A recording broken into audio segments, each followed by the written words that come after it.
네, 오늘은 여기 있는 것이 좋사오니, 여기 있는 것이 좋사오니라는 제목으로 말씀을 나누겠는데요. 이렇게 제목 잡은 것은 5절에 예수님께 이 베드로가요, 어, 우리가 여기 있는 것이 좋사오니, 그러니까 지금 예수님의 그 부활의 영광을 미리 지금 맛본 상황이거든요. 그러니까 여기 있는 것이 좋사오니라는 것은요, 지금 현실 안주하기를 원하는, 이게 무슨 말이냐? 십자가는 지고 싶지 않고요. 그냥 부활의 영광만 누리고자 하는 이런 모습이죠. 우리로 말하자면요, 이 땅에서 우리가 십자가 지는 삶을 살아야 되잖아요. 근데 그 십자가 지는 삶을 외면한 채로 그냥 좋은 일들만 우리들에게 일어나기를 원하는 이런 현실 안주적인 모습이 바로 여기 있는 것이 좋사오니라는 부분일 수 있거든요. 그래서 오늘 말씀은 현실 안주하지 않으려면 우리가 어떻게 해야 할지를 같이 나눌 텐데요. 첫 번째로 현실 안주를 하지 않으려면 따로 높은 산에 올라가야 합니다. 2절 3절인데요. 엿새 후에 예수께서 베드로와 야고보와 요한을 데리시고 따로 높은 산에 올라가셨더니 그들 앞에서 변형되사 그 옷이 광채가 나며 세상에서 빨래하는 자가 그렇게 희게할 수 없을 만큼 매우 희어졌더라. 2절에 엿새우라고 하는데요. 엿새는 7일 후입니다. 언제로부터 7일일까요? 여러분, 어제 말씀해 보면 예수님이 자신이 십자가에서 죽으실 것을 말씀하신 7일 후였다라는 겁니다.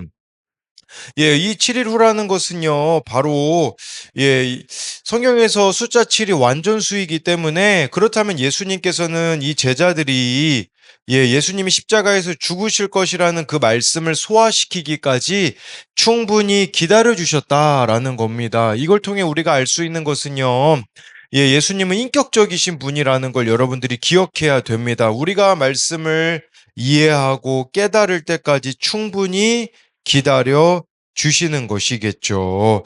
우리에게도 해석이 되어지지 않는 사건이 있을 수 있고요. 감당되어지지 않는 또 사람들이 있을 수 있어요. 그러나 이렇게 계속해서 예수님과 함께 나아간다면 해석이 되고 이해가 될 날이 반드시 올 거라는 것이죠. 2절에 보면요. 베드로, 야고보, 요한을 데리시고라고 하는데 왜 12제자 중에 이 세 명만 데리고 갔을까? 예수님이 차별하는 거 아닌가? 이런 생각이 우리들에게 들 수가 있죠. 그런데요, 여러분, 이것은 편애가 아니라, 이들이 감당해야 될 사명이, 더 어려운 것이기 때문에 따로 훈련시키신 것이라고 볼 수가 있어요. 이거는 차별이 아니라, 부르심의 차이라고 볼 수 있지 않을까요? 베드로 같은 경우는요, 이제 제자들의 나중에 이제 대변인이자 초대교회 수장 역할을 감당해야 되는 사람이었고요. 야고보는 제일 먼저 순교해야 되는 사람이었습니다. 그래서 제일 먼저 순교자가 되는 게 여러분들의 사도행전에 보면 야고보가 12제자 중에 제일 먼저 예수님을 위하여서 죽고요. 여기 요한 같은 경우는요. 이 12제자 중에 순교하지 않는 유일한 제자인데 가장 오래 살아남아서 요한복음과 요한계시록을 이제 기록해야 되는 그런 부르심이 있었기 때문에 이 세 명을 예수님이 따로 높은 산에 데리고 가셨다라는 겁니다. 우리 교회도 어제 이제 청년부를 소그룹으로 나누고 리더를 세웠습니다. 원래는 토요일 밤에 청년들이 다 같이 모여서 모임이 진행되었는데 지금 대략 잘 참여하는 인원이 한 20명 정도 되는데요. 남자 소그룹 리더 둘, 여자 소그룹 리더 두 명을 세워서 이제 매주 소그룹 모임이 진행되게 했습니다. 이렇게 저도 시도하는 것이 시작이다 보니까 불안한 마음도 저에게 듭니다. 근데 이 따로 세움이 그 리더들이 주님 앞에 더욱 나아가게 되며 성숙을 향해 가지 않을까라는 기대감도 있고요. 그리고 제가 핑계치 못할 것은요, 제가 청년부를 시작할 때 3명이었거든요. 지금까지 베풀어 주시고 인도해 주신 그 은혜를 기억하면 동일하게 이들을 세워 주시지 않을까, 이런 생각을 할 수 있죠. 또 2절에 따로 높은 산에 올라가셨으니, 여러분, 이것은 우리들에게는요, 따로 주님을 복대하는 시간이 필요하다라는 겁니다. 예, 이것은 뭘 말하겠습니까? 따로 저와 여러분들이 말씀 묵상하는 시간, 예, 이렇게 주님과 나와 교제하는 그 따로의 시간이 내 가치관을 변화시킨다라는 겁니다. 예, 3절에 보니까요. 여기 보니까 예수님의 옷에 광채가 나며 세상에 빨래하는 자가 그렇게 희게할 수 없을 만큼 매우 희어졌더라라는 것이 우리들에게 의미하는 게 무엇이겠습니까? 여러분, 우리를 거룩하게 하고 깨끗하게 하실 수 있는 분은 예수 그리스도밖에 없다라는 것을 말씀해주고 있는 겁니다. 여러분, 세상, 그런 뭐 좋은 학벌, 돈, 도덕, 여러 가지로 나를 씻으려고 해도요, 여러분, 우리의 영혼이 그러한 것들로 깨끗해질 수가 있겠습니까? 아니죠. 우리 안에 정말 해결할 수 없는 내 안의 음란, 혈기, 중독은요, 예수님의 영광 앞에 나를 비출 때만 씻겨 나간다라는 것을 보여주는 말씀입니다. 계속해서 4, 5절을 보면요. 이에 엘리야가 모세와 함께 그들에게 나타나 예수와 더불어 말하거늘 베드로가 예수께 고하되 랍비여 우리가 여기 있는 것이 좋사오니 우리가 초막셋을 짓되 하나는 주를 위하여 하나는 모세를 위하여 하나는 엘리야를 위하여 하사이다 하니 예수님이요, 이 변화산에서 이 산을 변화산이라고 부르거든요. 영광스러운 모습으로 예수님이 변화하셨기 때문인데, 근데 거기서 예수님이 엘리야와 모세와 함께 대화를 나눕니다. 여러분, 엘리야와 모세는 구약에 나오는 인물들이거든요. 이것이 1차적으로 의미한다라는 것은 여러분 죽음이 끝이 아니라는 걸 우리들에게 보여주고 있어요. 지금 엘리야와 모세가 예수님과 대화를 하고 있다라는 것은 이들이 죽었지만 지금 그게 끝이 아니라는 거겠죠. 우리가 부활이라는 게 존재한다라는 것을 이들을 통해 볼 수 있고요. 또 이것이 엘리야와 모세가 의미하는 2차적인 의미가 뭐냐면요. 엘리야는요, 선지자의 대표예요. 모세는 율법의 대표거든요. 그러면 여러분 이 구약 성경은 율법과 선지자인데 이 구약 성경 전체가 율법과 선지자인데 이 두 사람이 나타난 것은 구약에 있는 그 모든 계시 있지 않습니까? 그 모든 계시가 바로 예수님을 향해 있다라는 것을 보여주는 겁니다. 구약 성경 전체를 가리키는 게 엘리야와 모세라고 볼 수 있거든요. 그러면 구약 성경은 오실 예수님에 대하여서 가리키고 있다라는 것을 이렇게 선명하게 보여주는 것이 바로 이 4절의 말씀이라고 볼 수가 있는 거죠. 예, 그랬을 때 이제 베드로가요, 이제 이런 영광스러운 모습을 보니까 엘리야, 모세, 예수님이 막 더불어 이렇게 이야기하고 있는 모습을 보니까, 예, 랍비여, 우리가 여기 있는 것이 좋사오니 라고 말하고 있어요. 이 좋사오니라는 게 최상의 만족감을 표현하는 단어이거든요. 그러니까 지금 그냥 이대로 평생 그냥 눌러 앉았으면 좋겠다라는 마음이 있는 거죠. 그래서 여기서 초막셋을 짓자고 하잖아요. 그래서 여기 이 산에서 우리 계속 눌러 앉읍시다. 여러분, 그런데요. 지금 이 부활의 모습을 예수님이 보여주시는 것은요. 어제 말씀에 의하면 십자가를 잘 지라고 부활의 모습을 보여주신 거거든요. 근데 지금 베드로는 뭐냐면 십자가는 지고 싶지 않은 거예요. 그냥 좋은 게 좋은 거죠. 그냥 우리 이대로 눌러 앉읍시다라는 이 현실 안주형 신앙의 모습을 나타내고 있는 거죠. 쉽게 말하면 이런 거죠. 여러분, 우리가 은혜 받으면 정말 세상을 다 얻은 것 같은 기쁨이 우리들에게 있거든요. 근데 문제는 뭐냐면요. 이제 은혜 받고서는 내가 돌아가야 될 곳이 있거든요. 예, 문제가 많은 내 가정, 직장, 삶의 자리로 돌아가기 싫어하는 모습이 여기가 조사오니 신앙이라고 볼 수가 있는 것입니다. 여러분, 진짜 은혜는요, 산 위에서 초막 찍고 우리끼리 행복한 게 아니라 그 은혜를 힘입어 고난이 기다리고 있는 산 아래로 내려가 영혼을 구원해야 되는 일이 우리가 해야 되는 일이라는 것을 기억해야 되는 것이겠죠. 그래서 이것에 대한 적용 질문은요. 분주한 일상 속에서 내가 주님과만 독대하기 위해 구별해 놓은 따로 높은 산은 어디입니까? 나는 오늘 큐티의 산에 올라 주님의 얼굴을 구하고 있습니까?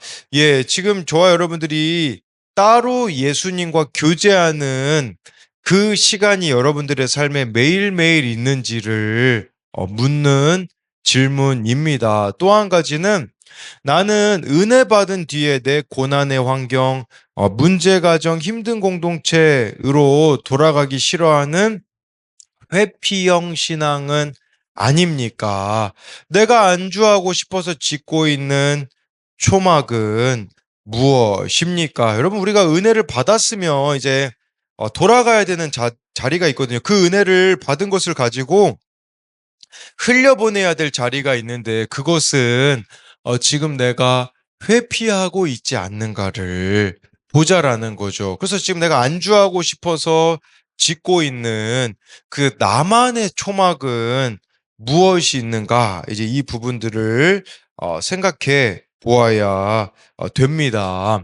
두 번째로요, 현실 안주를 하지 않으려면 산 아래로 내려가야 합니다. 7절, 8절인데요. 마침 구름이 와서 그들을 덮으며 구름 속에서 소리가 나되 이는 내 사랑하는 아들이니 너희는 그의 말을 들으라 하는지라. 문득 둘러보니 아무도 보이지 아니하고 오직 예수와 자기들 뿐이었더라.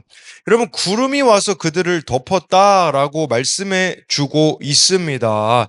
뭐 구름은 하나님의 임재를 구약에서 상징하긴 하죠. 그래서 그런 의미도 1차적으로 있겠지만, 네, 여러분, 이 구름이라는 것을, 예, 조금 의미를 우리가 이렇게 확장시켜 보자면, 우리들의 인생에도요, 구름처럼 드리운 사건 같은 것들이 있을 수가 있습니다. 그래서 이 구름이라는 것을, 예, 결국에는 내 힘으로 감당할 수 없는 그런 사건들, 막막함들, 어려움들이 또 구름을 뜻하기도 하거든요.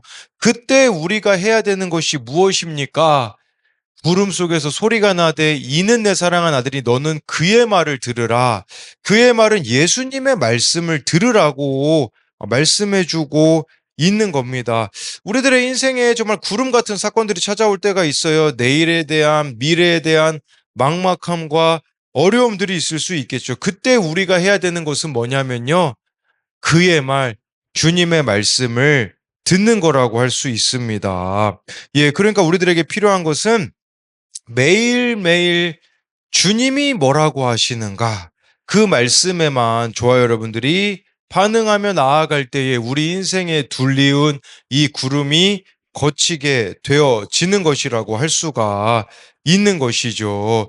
베드로는요, 자꾸 무엇을 할까를 고민하잖아요. 우리, 아유, 초막 지어야 되는 거 아닌가?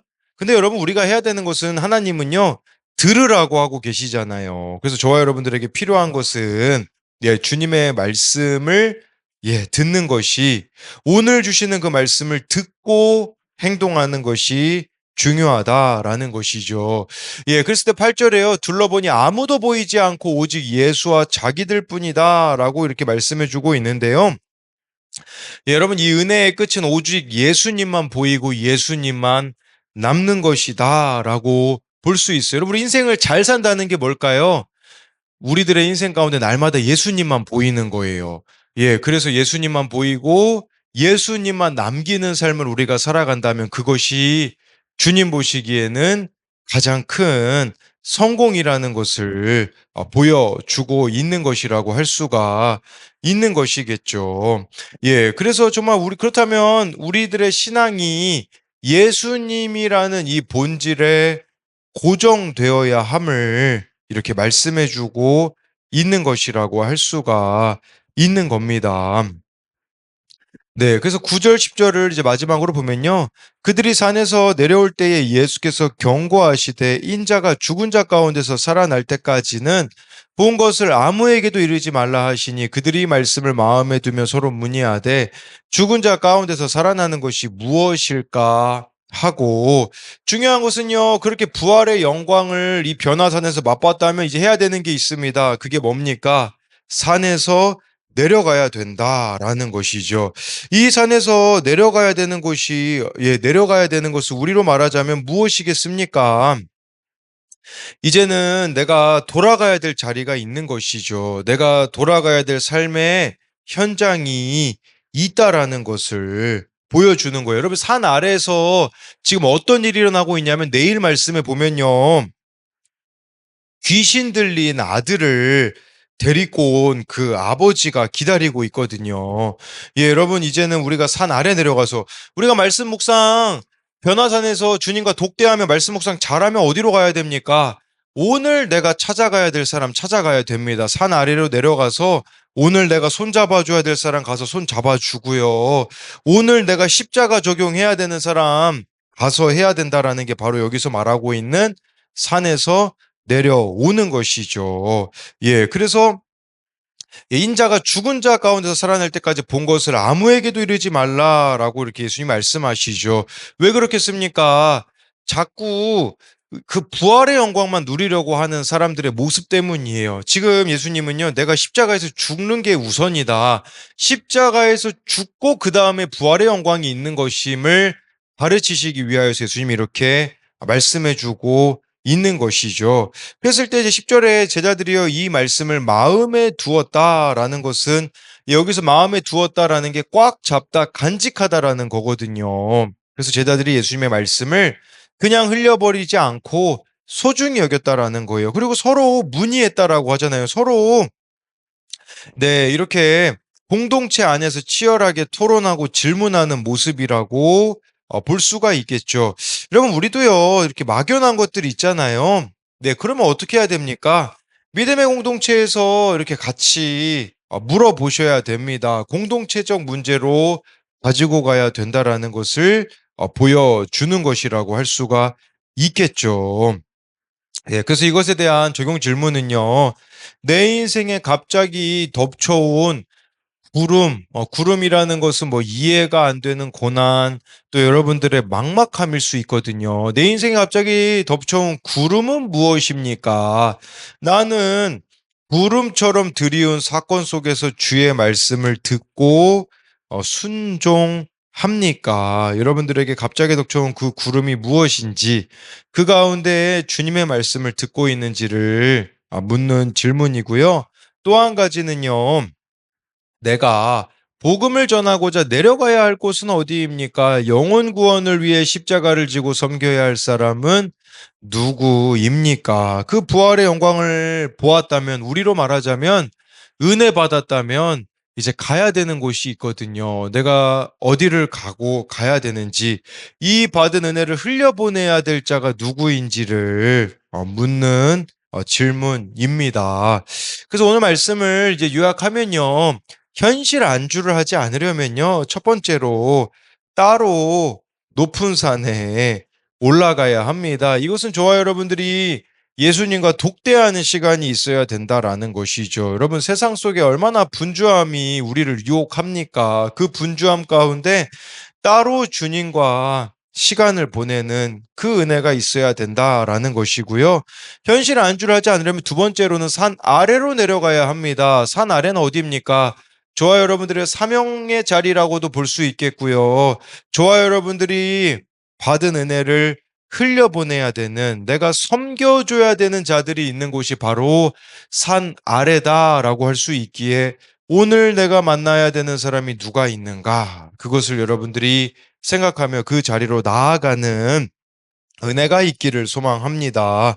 기도하겠습니다. 살아계신 하나님, 오늘 말씀에 엿새 후에 예수님이 십자가에서 죽으실 것을 말씀하신 엿새 후에 이 제자들이 충분히 말씀을 소화할 그때에 베드로와 야고보와 요한을 따로 높은 산으로 데리고 올라가셨습니다. 그 이유는 정말 이들이 이제는 이후에 감당해야 될 사명 때문인데, 이 사명을 감당하기 위해서는 따로 높은 산에서 예수님을 만나야 합니다. 우리로 말하자면 매일매일 따로 구별된 시간 속에서 말씀을 묵상하고 기도하고 예수님과 그렇게 독대하는 시간이 있어야 이 어려운 세상 속에서, 이 분주한 세상 속에서 살아날 수 있고 살아갈 수가 있습니다. 그렇기에 매일매일 주님과 보내는 이 시간을 소홀히 여기지 않는 우리들이 되게 하여 주옵소서. 인생에 일어나는 문제들, 그 문제를 해결하실 수 있는 분은 예수님밖에 없는데, 죄의 문제를 해결하실 수 있는 분이 오늘 말씀에 예수님밖에 없다고 말씀해주고 있습니다. 그렇기에 모든 문제들을 주님께 맡기며 나아가는 은혜가 우리들 가운데 있게 하여 주시고, 우리들의 인생 가운데도 구름이 와서 덮는 일과 같은 막막하고 참 감당하기 어려운 문제들이 있을 수가 있습니다. 그때 오늘 말씀 가운데 하나님께서 너는 그의 말을 들으라, 예수님의 말씀을 들으라고 하였습니다. 눈앞에 보이는 현실을 보지 말고 오늘 주시는 말씀을 보고 들으라고 말씀하시기에, 오늘 주님이 주시는 이 말씀에만 반응할 수 있는 우리들이 되게 하여 주시고, 우리들의 삶 가운데 아무도 보이지 않고 오직 예수 그리스도만 보이기 원합니다.